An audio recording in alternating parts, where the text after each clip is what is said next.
Welcome to Unstoppable Real Estate Investing Wealth. My name is Billy Alvaro, aka the Unstoppable VA, former billion-dollar mortgage banker, gone bankrupt, turned professional real estate investor.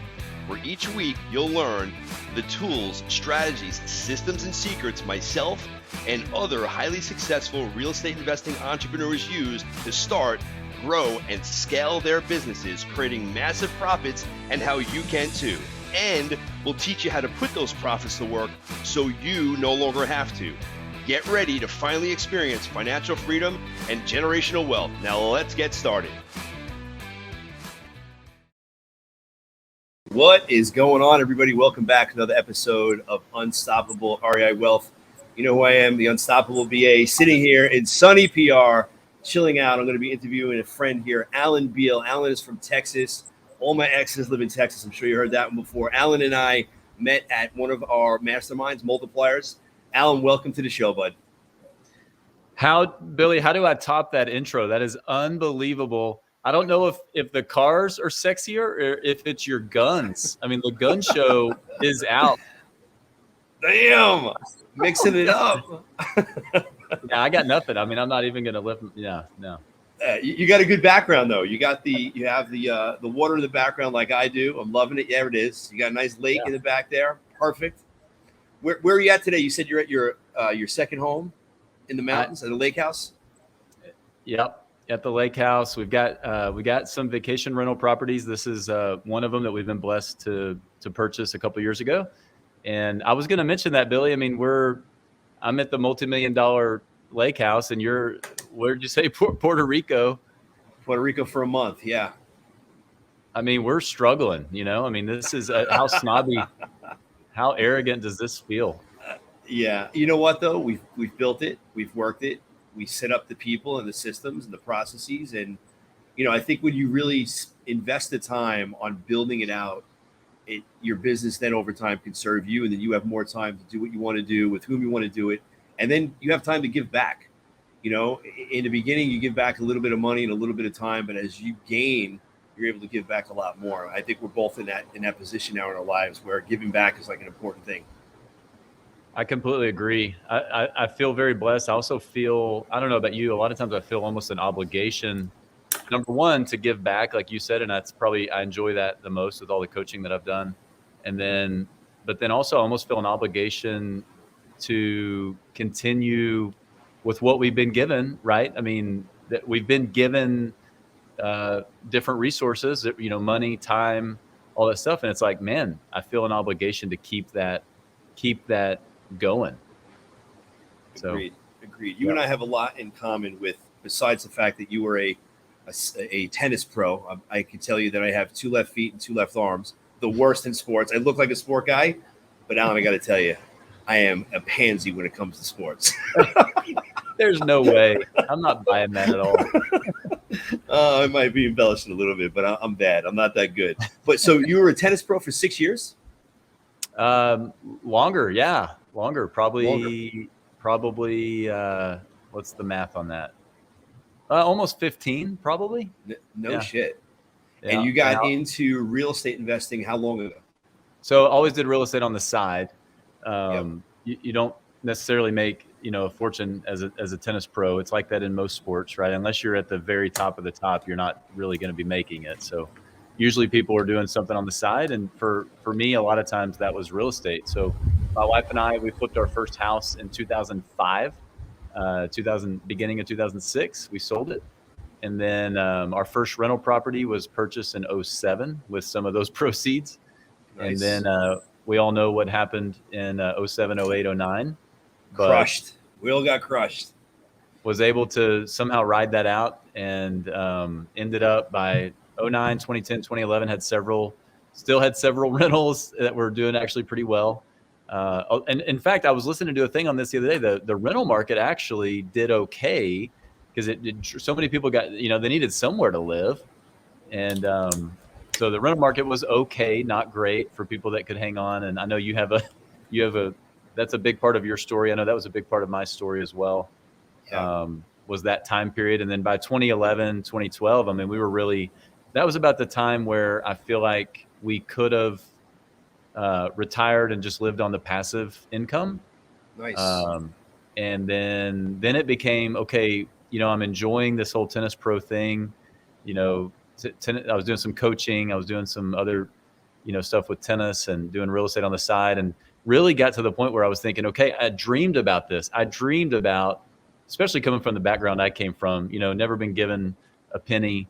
There's definitely not any inheritance, coming my way. I've known that for a long time. My wife, relates, and that's no offense to anybody. It's just, I viewed it as actually a blessing, to have certainty about, listen, if it's to be, it's up to me. And I don't mean that in a selfish or arrogant way. But coming from that background, getting to the point where thinking, okay, like, what do I really want to do with my life? Because there's enough passive income that we would be okay. Not going to be loaded, anything like that, but we could have the time. And so really started enjoying what I was doing. And then by 2015, 2016, started flipping houses full time. And then, so I went from rentals to flips, and then 2018 started wholesaling pretty much full time, built that company out. 2019 started coaching, because the wholesaling company was running so well. And then now I've gotten into Airbnbs and done a little commercial stuff, not a lot, and really enjoying what I'm doing, building an RV park, which is fun. I've got these vacation rentals that are actual vacation rentals, not just, Airbnbs in town. So that's fun for my family. I've got 3 little kids that enjoy doing, a little bit of this stuff with us. So anyway, that's the whole story, Billy. It's all right. So that's it. Podcast is over. It's over. It's done. No, listen, we share a lot of the same paths, except, like I said, no tennis pro, but humble beginnings, that whole thing. What I'm interested with you is you actually, you did wholesaling. Generally, wholesaling is an entering way in, and you ended up starting with the rentals. You did or fix and flip rather, did your rentals, and then parlayed at a later time into wholesaling. Why did you make that transition over? Usually it's the progression the other way. Yeah, good question. I think we did it completely in reverse. We started with rentals and then went to flips and then went to wholesaling. I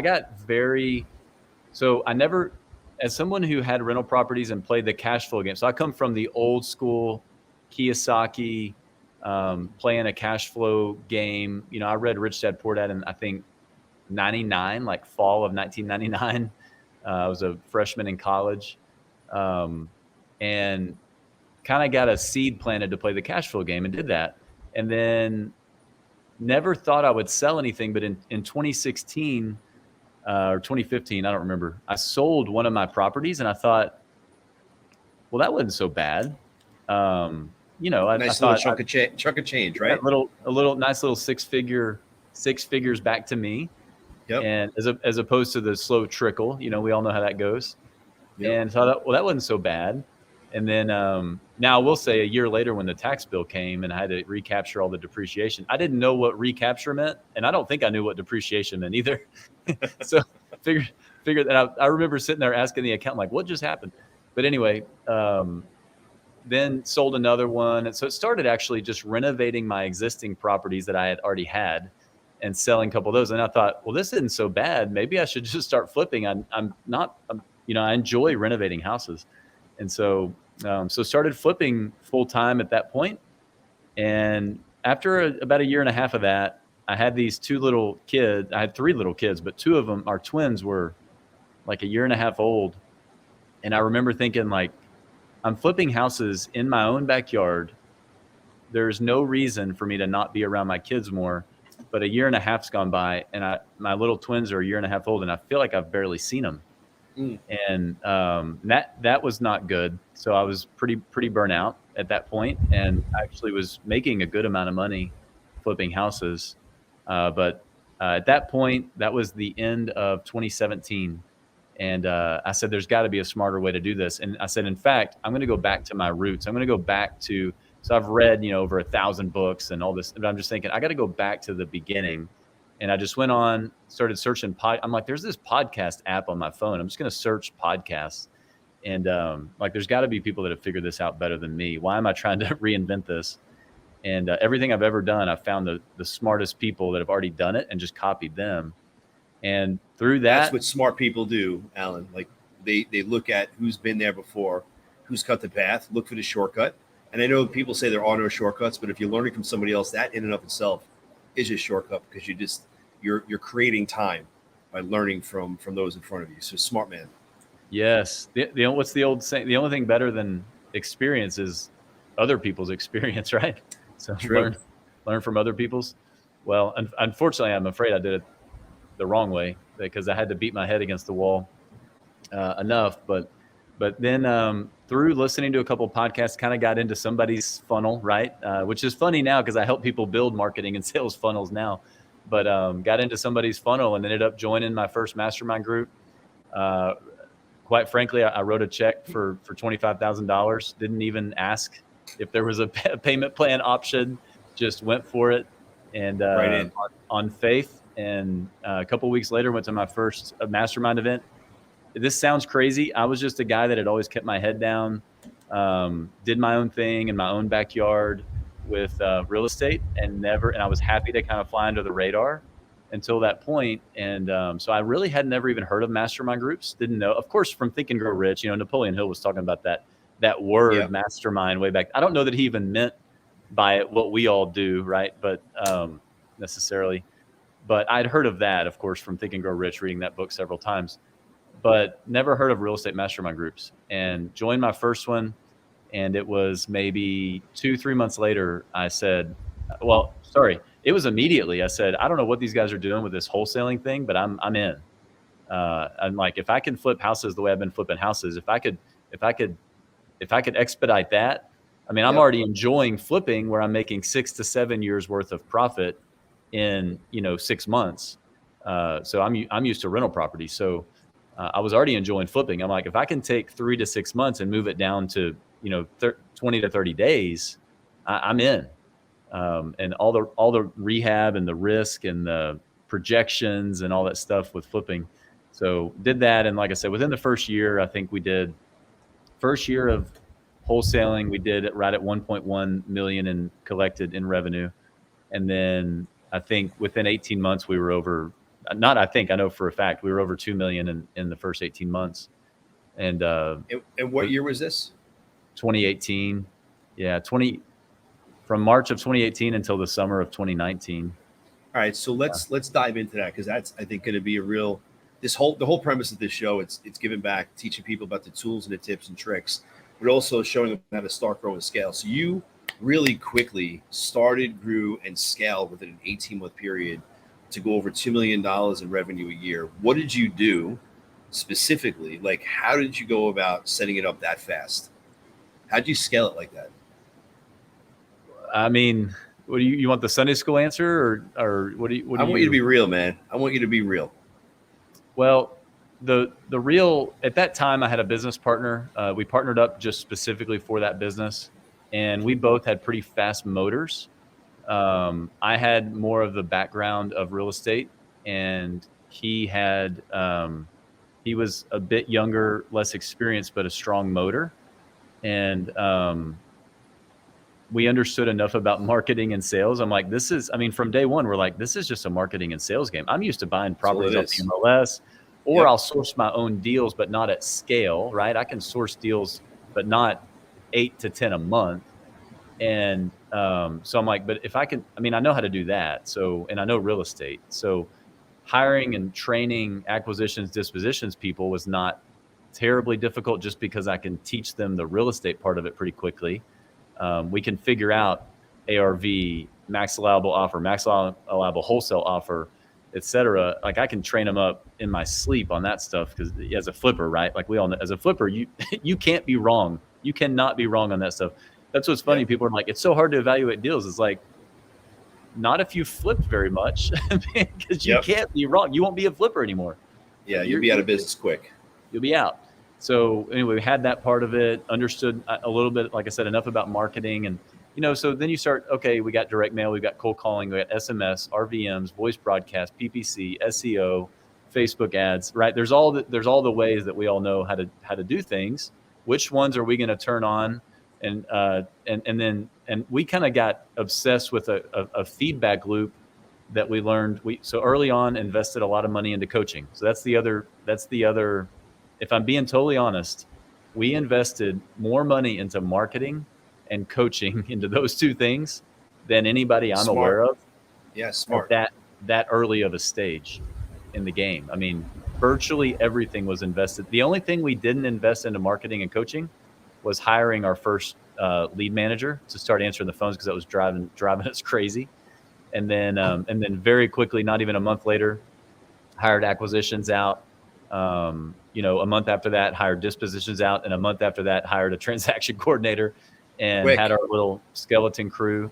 And then this is what's crazy, Billy, and I don't recommend this to anybody. But then a month after that, went into market number 2, not marketing channel, market number 2, then market number 3, then market number 4. So within the first year? Within the first 8 months. Holy shit! So that is dude. You have elephantitis of the testicles to do it that quick. Yeah, it was not. That's what I was saying. Our motor was pretty fast. In fact, the motor was a little too fast, and so then we had to figure out. And I'll tell you, that was the end of 2018. Since then, and we're at 2022 now. Since then, every 6 to 12 months, I have scaled.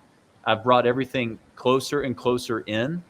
I mean, we were up to 14. We had 13 full-time employees by the end of 2018.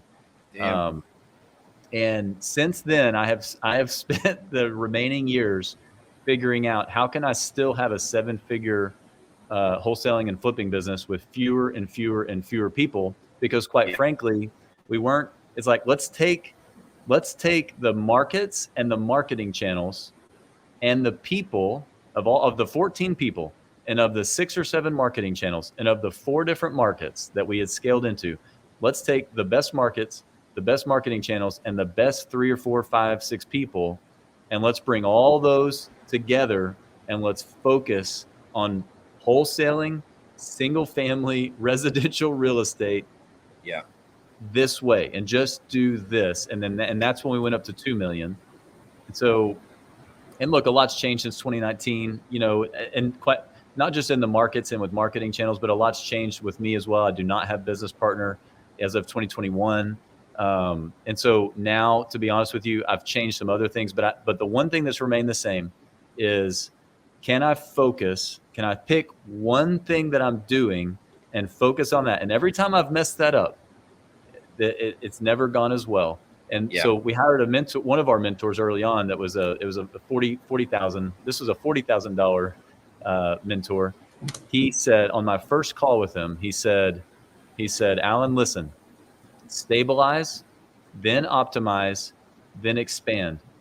If you will stabilize before you optimize, and if you will optimize before you expand, and don't add anything on, whether it's a marketing channel, a market, a new business, whatever it is, if you will just stabilize, then optimize, then expand. Every time I've ever done that, it's worked out really well. It's turned into a 7 or 8 figure business. And every time I've broken that rule, it has not turned out well. So we started to get focused on that. And every time we've done that, it's worked out pretty well. What, out of curiosity, if you don't want to speak about it, I completely understand, but you scale that quick, there's a lot of disjointed activity, because I had the same experience when I scaled my mortgage banking business years back. And I know that there's a lot of waste when you start growing that quick. Did your bottom line net profit margin, was it suffering, or was it still fat? I know with us, when we grew as quick as we did, there was just so much waste. We could have sliced out a bunch of the shit, streamlined our processes, and probably brought down another 15 or 20% down to the bottom line when we had our bank. Yes. If I remember correctly, I could go back and look at our spreadsheets. We were at either 10% or 15% net profit. Yeah, that's low. At 2 million. For wholesaling, that's real low. Yeah. When we dialed it in and started getting more concern, and by the way, for the record, this is this has been one of my criticisms since 2018 with a lot of mastermind groups. And what was mastermind groups in a lot of ways became a lot of guru talk out on YouTube and all this stuff. Like, some of it came from these rooms where it's like, stick your chest out, How many cars do you have? How many watches do you have? And look, I got cars and watches. You probably and what's your you won't top see 'em line? on Nobody Facebook. talks about their bottom line. That's a big thing, Alan. They all It's all talk the about top what they're line. grossing, what they're grossing, what they're grossing. And you know what? I don't give a shit what you gross. What are you keeping? What's your net profit margin? What's your bottom line? Because that's going to tell the story of how well of a producer and how well of an operator you are in your business. Not you personally, but people are in their business. And we've all been down the road, most of us, that you have that fast personality as I do. You start off running real quick and you bolt on all these different legs and arms into your business, not optimizing, as your mentor said to you. And, when you're looking at it, you're working your ass off. You have a, $2 million, $3 million, $4 million, in some cases, 8-figure business on the top line. But if you're only netting 5, 8, 10, 12%, man, it's like, what could you do to optimize to drive down 20%, 30%, 40% or greater to the bottom line? I completely agree.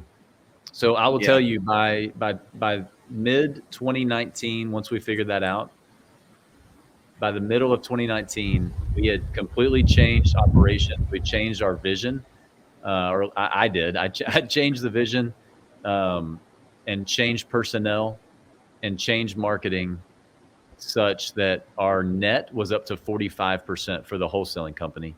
Sick. So, that's a good number right there. Solid number, 45%. Yes. Yeah. That's good. Over this last year or so, as I've gotten back into rehabs, back into keeping things as rentals, which if we have time, we can talk about that. That is something I've been doing for a really long time. I know a lot of people are interested in that. I got a couple hacks there that I think could be helpful for people. As we've done that, I'll be honest with you, Billy, I'm not as much of an expert at this moment on the finances part of it with rentals and flips, because I'm playing such a different game. We're playing a depreciation game. We're playing a cash flow game. It's not as sexy. It's harder to flash your Lambos when you're playing the rental property game. But the net profit and the net result of it, as we all know, is a completely different. It puts you in a completely different place. Yeah, I mean, you're building. Look, the whole fix and flip and wholesale thing. It's a widget. It's a marketing company. It's bringing them in, tying them up, turning them over, putting the money into the company. But your real wealth, your real net worth, is built on the buy and hold. That's it. Cash flow, net worth, get the depreciation, write off all your ordinary income that's coming in on your fix and flip and wholesale business, and keep on running. And when you start making net bottom line, net $1 million, $2 million, $3 million, and you're stroking a check to Uncle Sam for half that, you got to figure out real quick, what in the hell could you do to offset your income to drive down your net profit, your net income to as close to zero as possible on the books, not what you're really making, but because of depreciation, all these other rules in with the IRS, you're able to legally depreciate and write down your ordinary income. And so the game changes as you create more of a business with net bottom line results. The game changes from widgets to wealth. And I think you have to have a combination. That's why, you and I have similarities. You have to have a combination, in my view, of all three. You want to have that net, that cash flow business, which ain't sexy. We all know it. But that cash flow business offsets everything else. I think, in my opinion, you need that wholesale business because it's quick turns to keep the engine running. You need the fix and flip because it gives you larger chunks, some cases, greater than 6 figures to the bottom line. So if you're able to take all three of those and run them underneath your same umbrella, but independently with its own P&Ls and its own LLCs, all wrapped up into one overall holding company, you're going to have yourself a successful business, huge bottom line profits. But the most important thing is you're creating wealth for the long term. Amen. Amen, brother. Yeah. And I will tell you, what's the old saying? I teach this to my clients. It feels like every week, somebody different that I'm talking to. We all overestimate what we can do in a year, but we grossly underestimate what we can do in a decade. Yeah, for sure. So it's hard to build out wholesaling, flipping, and rental portfolio in a year. But I'll tell you what, it's not hard at all in 5 or 10 years. At all. No, I agree. You, when I was reading your bio, Alan, you have some pretty cool strategies, some like hacks when it comes down to the buy and hold, some burst strategies. You said that's a little bit different from how a bunch of the other guys train and teach. Why don't you go into that for a little bit? Sure. And I'm getting proof of concept on all this stuff. So disclaimer, I'm teaching my private clients this. I don't have anything to sell though. I don't have like a course I'm not coining anything. It's something that I've observed. And after many, many years of doing this, I thought, so here's an example. When you're playing a rental property game or a cash flow game, every $100, $200, $300 per property, if you're talking single family, every $100, $200, $300 a month that you can either make or save makes a huge difference. What I started realizing, because I don't like those little small numbers, it's not exciting to me. And so, but what I started thinking about was so one of the big things we've done is we've done very well with Airbnbs, like I said. So a lot of my personal resources are in real vacation rentals, places that I love. So this is the first, I would say, difference from what a lot of people are doing. A lot of people, it's like, I think they've got a lot of resources tied up in properties that they really don't love the property. They just like the idea that it could be profitable in 10 or 20 years. And I'm not saying to not do that. I've got a lot of those kinds of properties also. But once I realized I could buy my own dream houses, whether that's with cash and then refinance it, which I've done, or with lenders involved, obviously with the purchase, and put 10, 20% down, whatever, just to get the property. And then either way, I can get that. And then I can use Airbnb, VRBO, et cetera, to float the cost, if not be wildly profitable.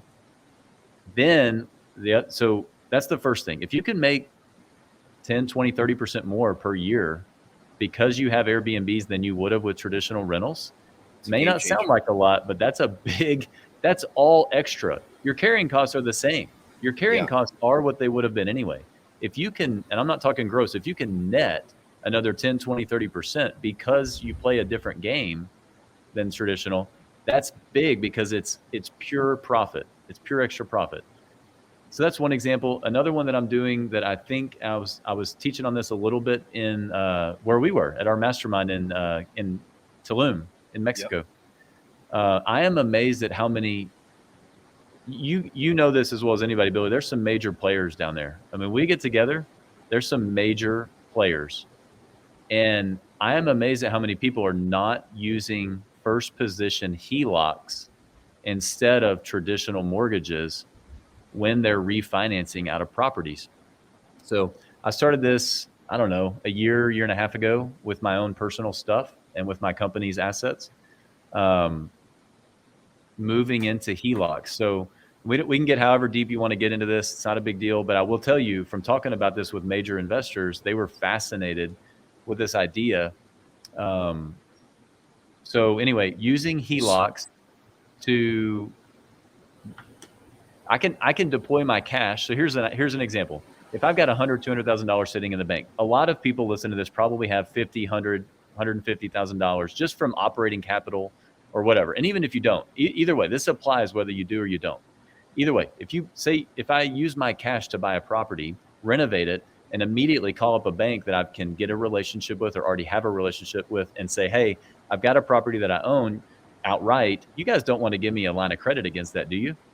Most banks are going to be very interested in that because you already own it and you own it free and clear. And they view it very differently than going to them and saying, hey, I'm thinking about buying this property. I mean, you just come across as a newbie versus. So anyway, this is just seasoned. If you're seasoned enough, you got even some cash, or you can, however, whatever you got to do, this is even bonus for you. But what I'm about to tell you will work even if you don't. But anyway, go to them.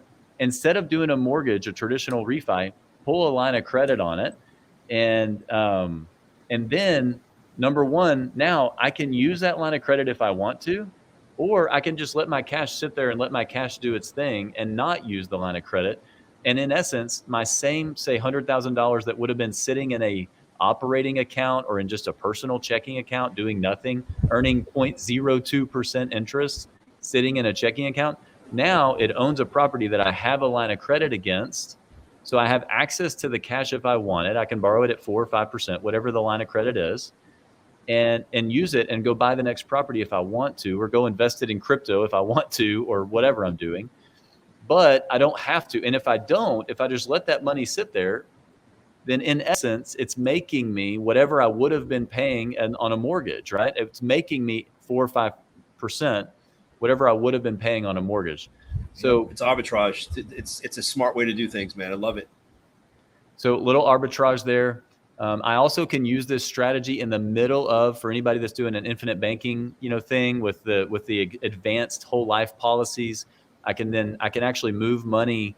I've got a little thing that I'm working on where I can actually have money working in like 4 or 5 different places at the same time. So anyway, I don't know how detailed we want to get into this, but if I had to pick just one thing, figuring out how to use lines of credit, again, first position lines of credit, not a second position, equity position, first position HELOC. Have you ever heard of the banks pulling back and say, hey, we're going to cut off that line? So I know they've done it on the seconds. What about the firsts? I haven't heard of it happening on the first. Look, anything's possible, but banks view first position lines of credit the same way that they view first position mortgages. Most people don't know this. In every mortgage that you sign with a traditional bank, there is an accelerated clause in that they can call that note due. This is on a traditional mortgage. They can call that note due whenever they want to. Well, you lived through 2008, 2007, 2008. So you know this. There's a clause in every mortgage agreement with a traditional bank. I can't speak for little independent lenders or anything like that. That's an accelerated clause that they can call it due. I'm not trying to scare anybody. I'm just telling you, you sign off on it every time you sign the closing docs. That same clause is going to be in a HELOC as well. The difference between a first position HELOC and a second position is the difference between night and day. So they're very unlikely. It would be, in my humble opinion, it would be similar to them calling a note due that's a mortgage. They're not in the real estate, but they don't want the asset. They don't want the real estate. Right. And I didn't even get into all the other benefits. There's pros and cons to everything. Another downside, Billy, is that it's a variable interest rate. So the interest rate's going to vary up and down with prime. So if they'll give you 1% above prime, then 3 months from now, you might be 0.25% higher on the note than you were. And so you're not locked in necessarily. That is a potential downside. If you do the math, though, by the way, 0.25%, 0.5% over 20 years, it's nothing. And see what it does to the payment. It doesn't do anything. Yeah. Speaking of the payment, one of the upsides to HELOCs, as you know, is the minimum payment required is interest only. So one of the things I'm doing with this is I can get my payments actually lower. It's not a mortgage. It's not a principal. It's not a traditional American mortgage where there's principal and then there's interest. And then there's, the taxes and the insurance and escrow and all that stuff. The minimum payment is interest only on lines of credit. The other, which means the payment's low, the minimum amount's lower. Now, if you want to be smart to be super disciplined and make the payment that you would have made anyway, would be the smart, responsible play. And you'll just pay that sucker down even faster. The other, I think, largest benefit the reason nobody's talking about this, Billy, is because it is not in the bank's best interest to do HELOCs. It's in their best interest to do mortgages. And it's because of this little thing called the reverse amortization schedule. So when we get a mortgage on a property, everybody's focused on the interest rate and they're focused on what their payment's going to be, how much their monthly payment's going to be. And that's all they think about because that's how we're programmed. That's how they want us brainwashed. What they're not thinking about is this little nasty thing called reverse amortization where they give you the chart before you sign the mortgage. They're required to give you the chart. It's a 30-year note. There's 360 payments.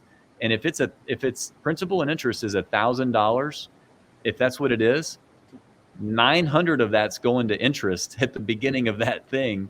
And only 100 is going to principal. And then by the end it flips. So by 360 months from now, it's the opposite.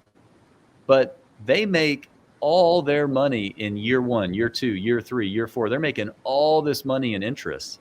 They don't the first care 10 years. Mm-hmm. Yeah, Yep. they're making it. So everybody's focused on the payment and the interest rate. We are so brainwashed, in my opinion. It's kind of like, Billy, how people are focused when they go to buy houses. They're focused on the price and not the terms. Like they think terms don't mean anything. And it's like, or if I wholesale a house, they're focused on what price did I sell it to my buyer at? Oh, well, I sold it to him for, I'm going to make 40 grand on this deal. Yeah, but you gave him an option period. Don't be surprised when 4 days later he backs out. Like it's kind of like that. It's like we're focused on price and not terms. And I think that's how the banks want it. So with the home equity line of credit first position, the differential, just keep on with your thought. What's the difference? It's interest only versus principal and interest over a 30-year time frame? Yep. The minimum payment's interest only. The other benefit is I can park. So this is my big picture theory here for people that are playing this game along with us, Billy, is if I can use that as basically a checking account, if I can use that line of credit. So say I've got a $300,000 house with a $250,000 line of credit on it.